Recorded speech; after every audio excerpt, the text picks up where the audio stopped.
I've lost my voice a little bit. I'm going to do my best to get through most of the lecture. It just means you'll have more time to do your quiz. Yeah, I stayed out of the mosh pit. Because anytime I get in there, I always get kicked. I did it one time, and I was scared for my life, and I was like, this is clearly not where I'm supposed to be at the concert. I'm better off in the assigned seating in the back, where you can kind of see, but not really. Although if you're in the front, you do get called on stage. The one time I was in front in the mosh pit, I did get called on stage. So trade-off, right? Alright, so mastering, your last one for the exam is due Monday. There's no homework tonight.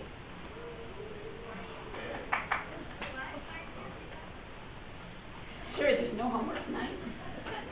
I never use the microphone, so I thought I'd try. See if that helps. Okay, good. We're going to have your group quiz today. Your first exam is on Wednesday, and it covers everything through today's lecture. And then we'll review in class on Monday. So either email me specific questions you want to do, or come to class on Monday with whatever you want. I mean, whatever you want to review. I feel pretty confident in the material. So we could do whatever you wanted, but I would say to help you study, bring the things you're stuck on. And it could be from the mastering or in class or whatever you want. So. All right. Try and get all my technology sorted out. This one, that one. I'll apologize if you're going to listen to it online later. Your volume is fine. It's just me. Abigail.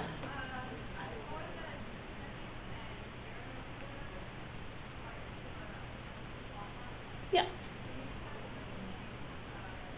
Just know the equation. That's it. Yeah. There is the exam, the practice exams online. So if you want to work on a practice exam. Alright, so the last section of kinetics deals with not just how fast a reaction occurs, but how do you know a reaction will occur, how can you encourage it to occur, and then how can you stop it. Alright, so let's say I have this reaction. I have nitrogen dioxide and fluorine gas making fluoronitro dioxygen and a fluorine atom. So I'm curious as to what would make this reaction occur, and then what would prevent this reaction from occurring. So if we think about this in terms of the Super Bowls on Sunday, right? So let's say there was a running back running for the end zone.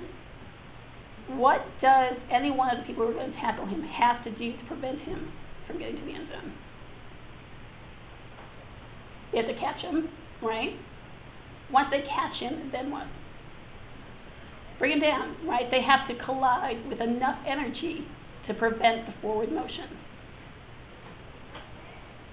Right? Because just because you catch him, you may not be fast enough, strong enough to actually prevent him from carrying through. If it's a good running back, he'll just run right through you. But if you're a good tackle, you can stop his forward motion. Correct? Okay. So if we are looking at what makes this reaction occur, we have to have three things. I wrote down more stuff than normal, so I wouldn't have to talk too much. Your reactant molecules obviously must collide. Right, that seems like a given. And not only must they collide, they have to collide with enough energy to allow the next step to occur. And the last one's a little weird to think about, but they have to collide in the proper orientation. So for a reaction to occur, you have to have them interact so that the parts that are able to do the chemistry are aligned. There's no good football analogy for that one. The first two, good. I guess any way you collide in football, you should probably tackle them.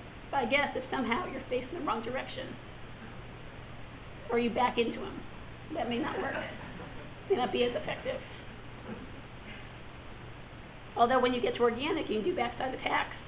All kinds of jokes. All kinds of jokes come from that. Yeah, backside attacks. It's when the back of the molecule hits the front of the other molecule and causes chemistry. Yeah, yeah.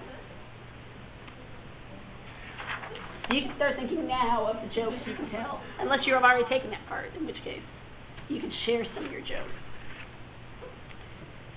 All right, so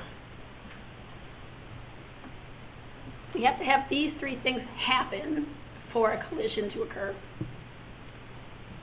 That leaves us with how do we make it faster? And when I say sufficient energy over here, how do I know how much energy is sufficient?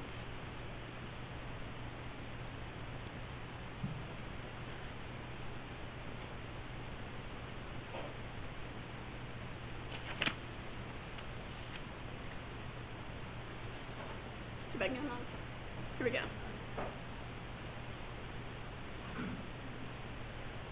All right, so first one we're going to look at is what makes a reaction go faster. All right, so there's two ways I can make a reaction go faster. Let's think about this in terms of cooking. Let's say you have decided that you are going to make cupcakes, right? You're going to make cupcakes for your company that's coming over. And you look at this box that says takes 12 to 15 minutes to bake. But let's say you only have 10 minutes. What can you do to try and expedite the baking process? You can turn up the heat, causes some other issues, because then you get burned bottoms and squishy middles. But you can. Same thing with chemistry.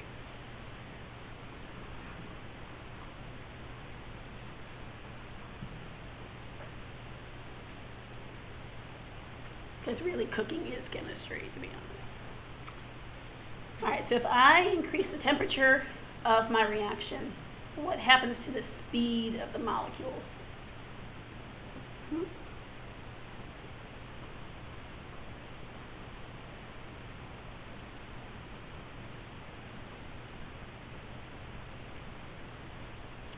Alright, so if my molecules speed up, do they have more or less energy? Okay.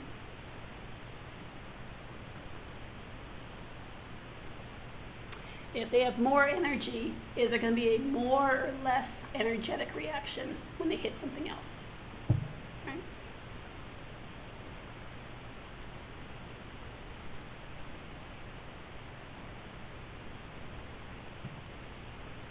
If I have a more energetic collision every time, should that increase or decrease my probability of a successful reaction? Should increase.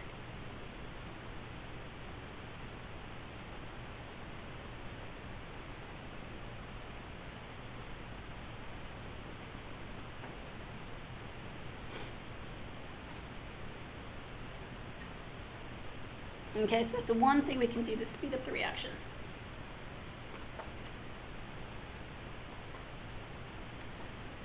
Alright, so let's say for whatever reason I cannot adjust the temperature of the reaction. Alright. What is another way I could have more molecules collide? Put more of them in there, right?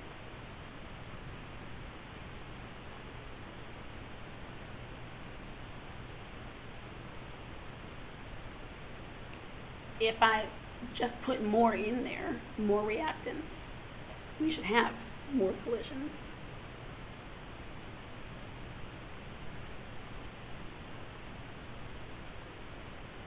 And just statistically, right, the more collisions you have, the more of them should be successful.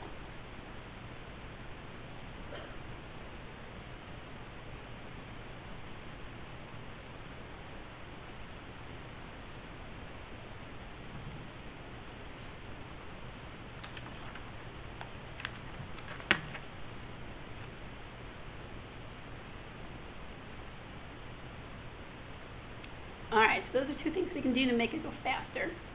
The other half of the question was, when I say energy, efficient energy, what am I describing?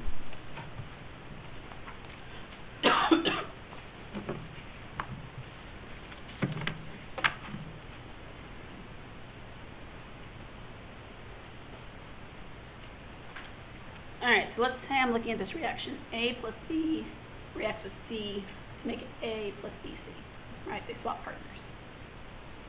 And by doing some experimental experiments, lab experiments, do an experiment, whatever you want to call it.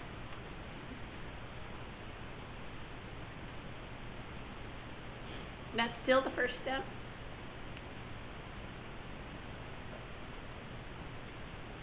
But what we get is this, it's called an intermediate.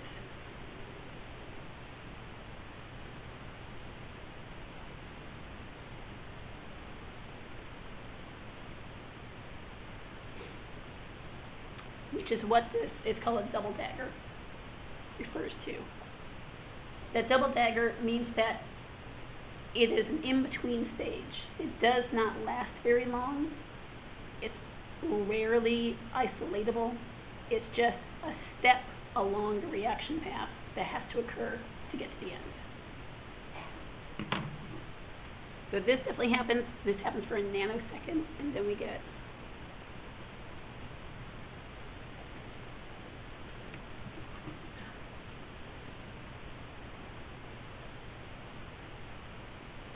Alright, so that's my mechanism.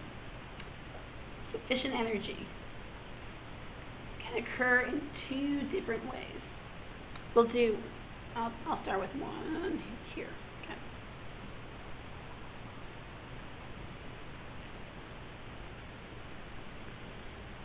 Alright, it's going to seem like a random question, but it'll make sense here in a second. If I have an exothermic reaction, does the beaker get hotter or colder?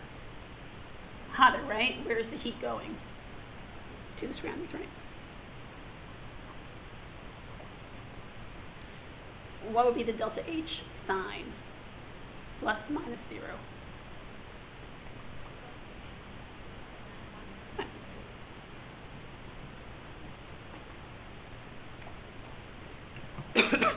What is delta H a measure of? Energy, heat energy specifically, which means we can now draw a graph.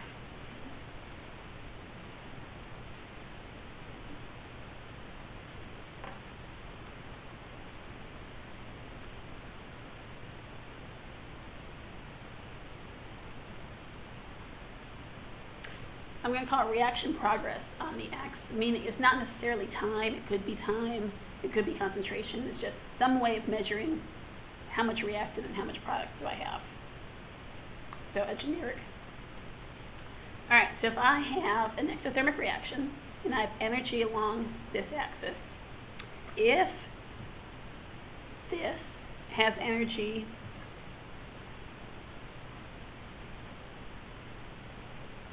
right, if that's my starting spot for energy, should my final product have more energy or less energy? It has to be less, right? Because the change in energy has to be less than 0. So it has to be over here.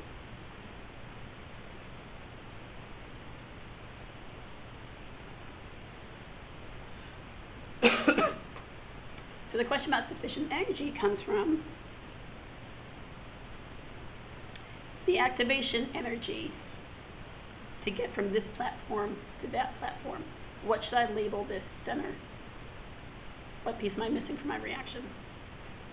The intermediate.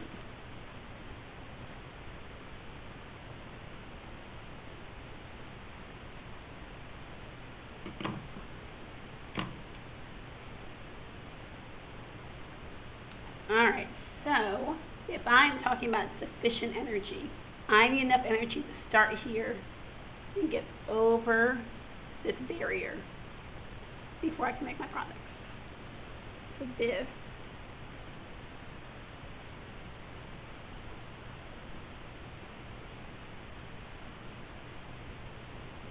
we call EA, which is our activation energy.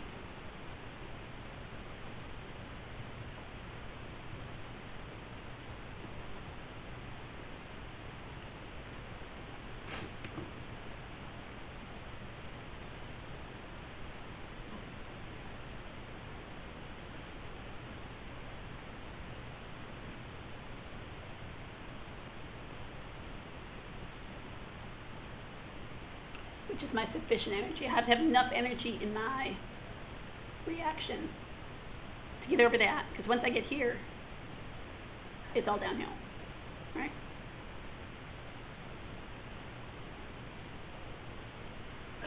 Questions about exothermic? Okay. What's the other case? Endothermic.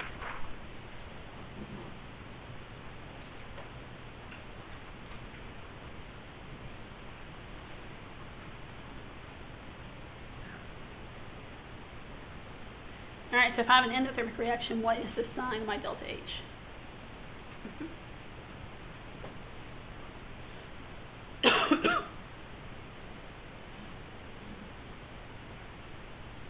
So if I draw the same graph,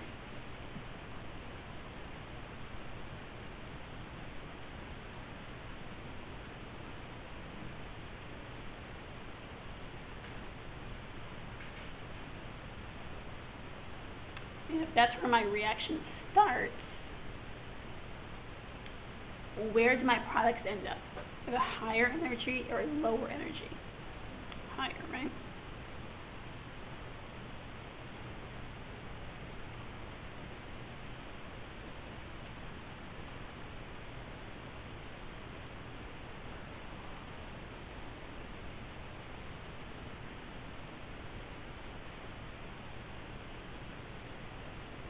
All right, so now where do I figure sufficient energy from?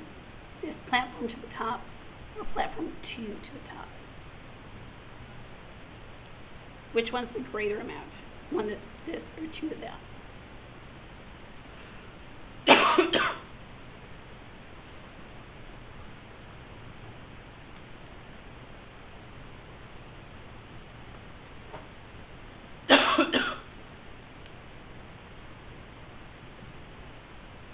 Right, that's the most energy.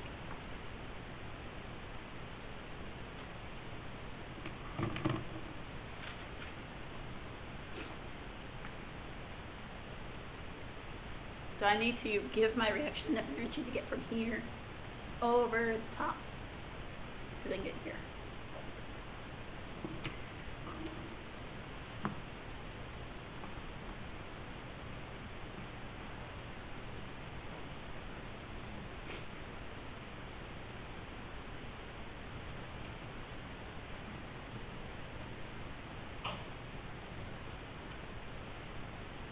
Alright, so relating to the last question, what happens now if I increase the temperature of my starting reaction?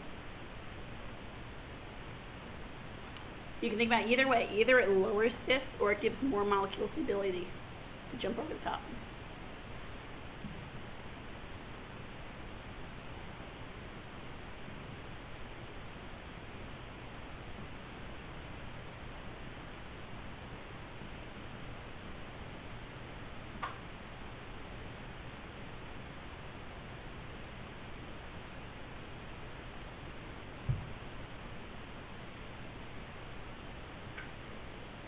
Super sloppy, sorry.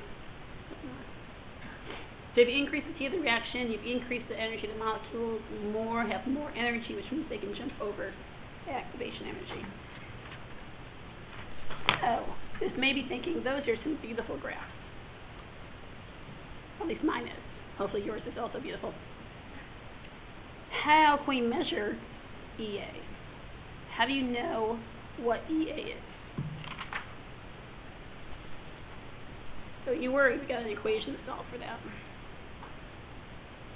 It's from this gigantic area of chemistry called collision theory. Doesn't matter. You can take that later. PChem. We'll talk about collision theory. For now, we're just going to skip to the end. It says the rate of reaction, which is K, is equal to collision frequency, how often they collide, fraction of molecules to the proper orientation, fraction of collisions with enough energy. The three things we said every reaction needs to have is combined into what we call the Arrhenius equation.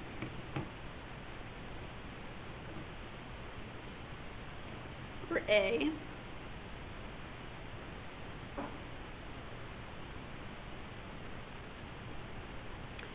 is a known constant. It's called the frequency factor.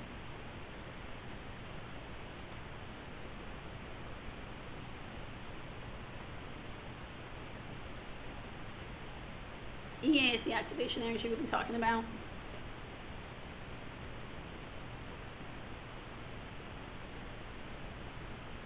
R is our gas constant, and T is temp in Kelvin, degrees Celsius, sorry, degrees Celsius.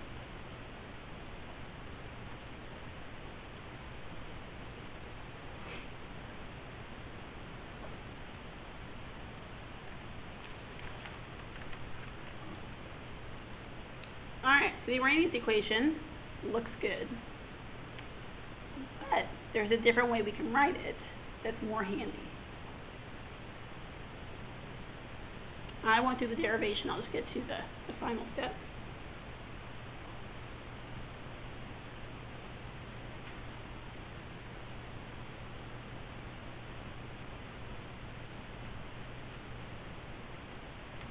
Why is that the better way to write it? We can graph it.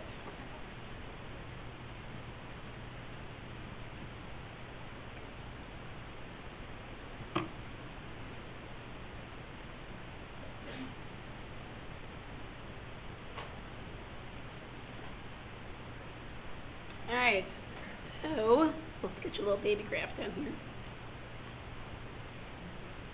Just a little one. What should go on my y-axis? My L, okay. What should go on the x-axis? 1 over t. Which direction should my line go in? Down or up? Down, right, because there's a negative sign.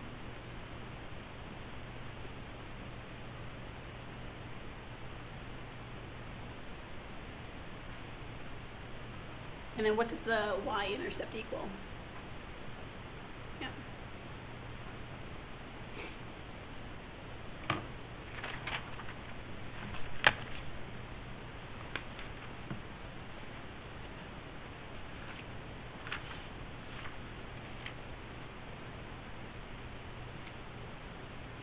Questions on the graph, the equations? Wait for everyone to catch up. I have this example problem on your PowerPoints. I'm going to do one before that as a lead up. If you're doing the PowerPoints, I'm going to do one in between here. All right.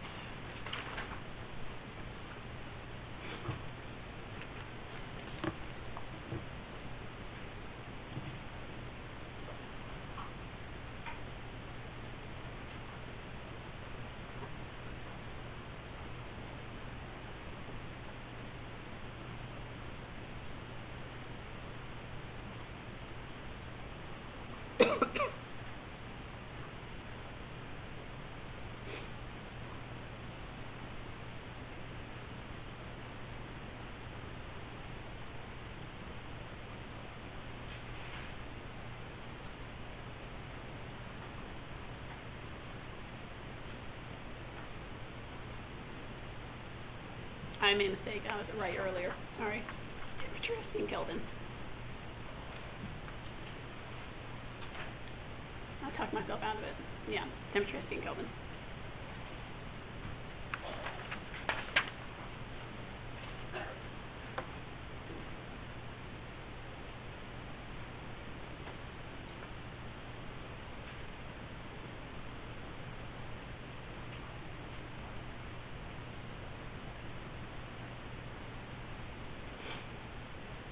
Alright, so we're going to use the new equation.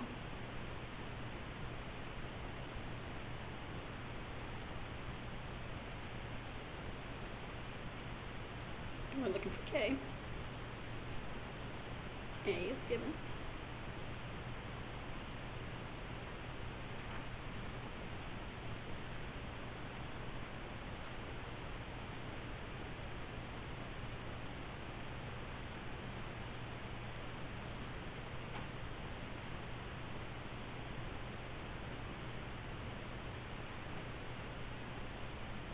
How do I convert Celsius to Kelvin? Yep, plus 273. So you can do it up here.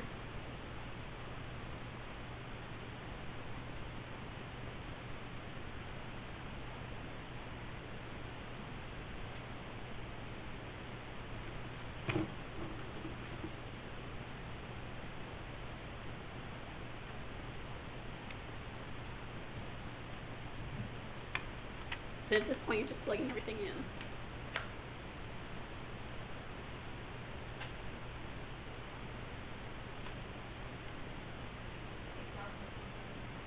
Out here.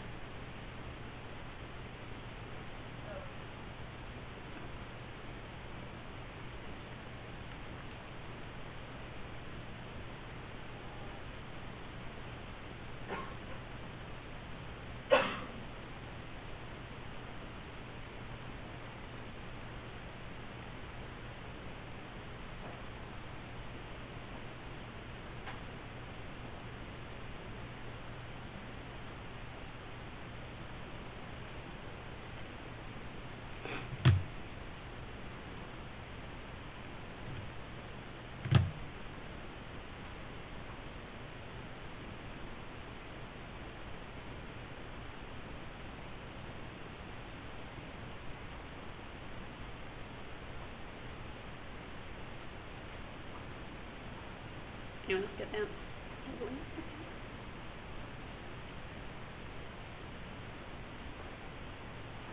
Do everything in this parentheses, take it to the power E, multiply it like that. Yeah, there we go.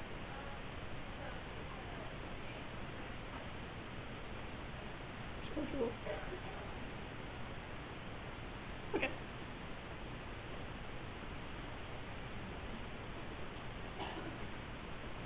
Alright, that's plugging it in. So, why don't we do a more complicated version of this, where it's not just plugging it in.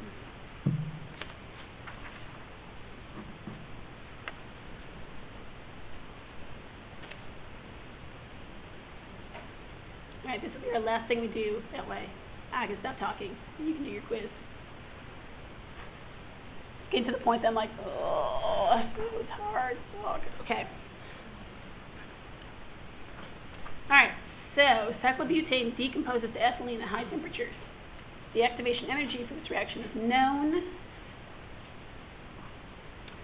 And I know at 800 degrees Kelvin, the rate constant is this. I want to know what happens to the rate constant if I increase temperature. Which means I now have two equations and two unknowns, which I can simultaneously solve. So let's set that up and then we can plug in.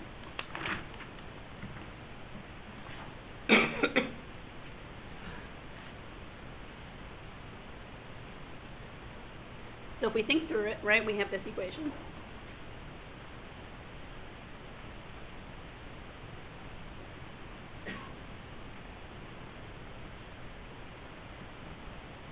We have this one.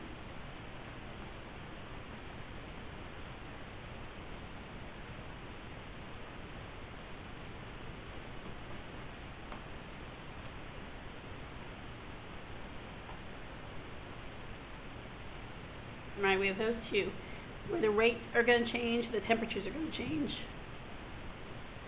Activation, this frequency factor is a constant for any one reaction. So as long as I'm still looking at the same reaction, its frequency factor is a known value. So what you could do is solve it for one, find A, and plug A into the other one and find K. That's a lot of work. We can instead subtract these two equations from each other and get a bunch of the things to cancel out.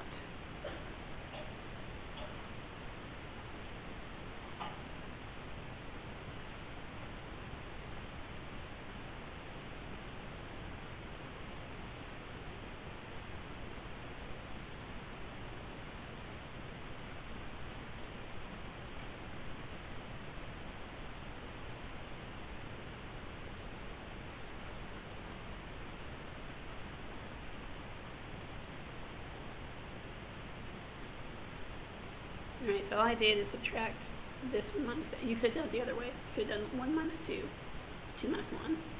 Either way. Why? Because most of these values are constants, and natural logs are weird like that, and you can subtract them and they all kind of work out. Right, because if I do this natural log subtraction, I'm really saying it's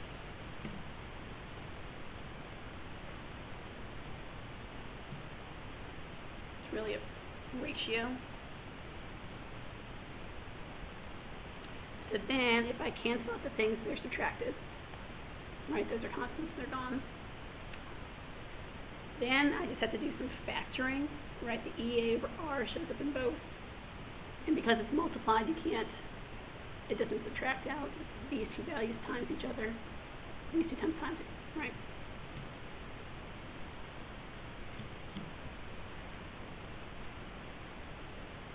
And negative.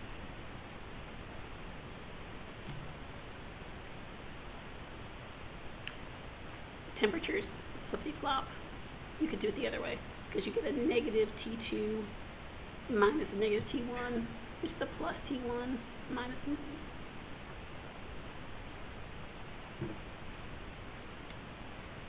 That's the part you need to know.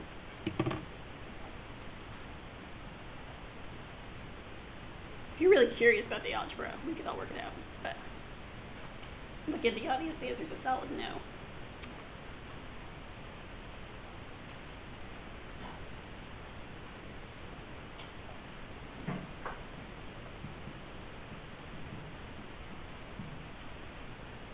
Yes, Chris. Is there a curve? No. No, there's never been a need for a curve. I mean, I guess you guys could prove me wrong, but I've never had the curve as an exam. Mostly because everybody's so well prepared. That's how you get to it. All the practice. Yeah.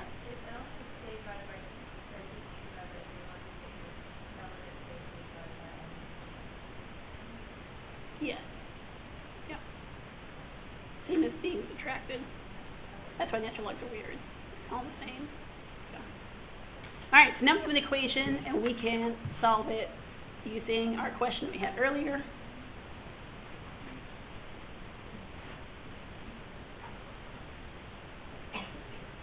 Alright, I'm going to call this one K1. I'm going to call that one K2.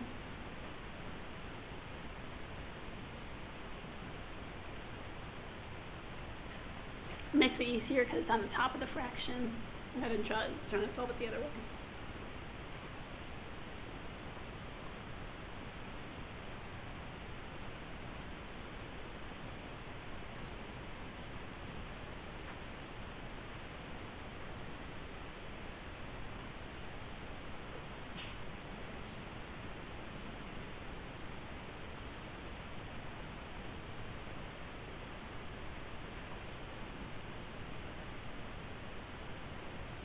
And it's just plugging in everything that was given in the problem.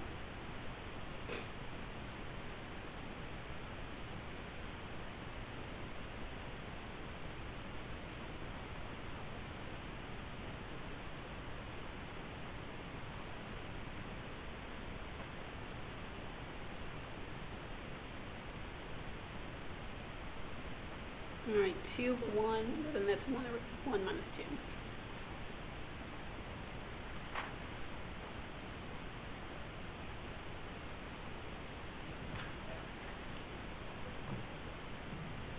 Oh yeah, sorry, lost my minus 1. Good catch.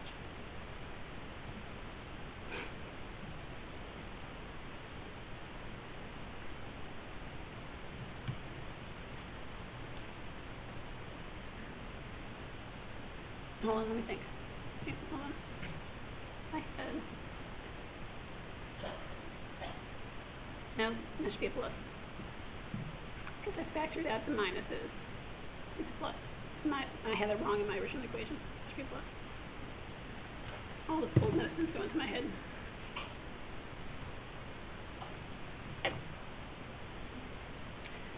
So I'm going to write down the answer. Because at this point, it's not looking good for me being able to write out all the steps.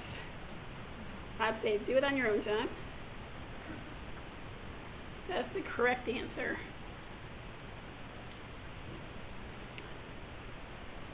Yes. Right, I have to give you A.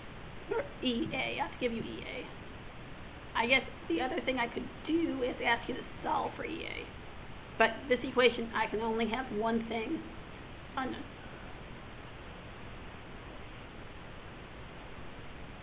Yeah, that'll also be on the test, the constant. I give you all the constants. Yeah. All right, how about we just go ahead and stop there before I make any more mistakes.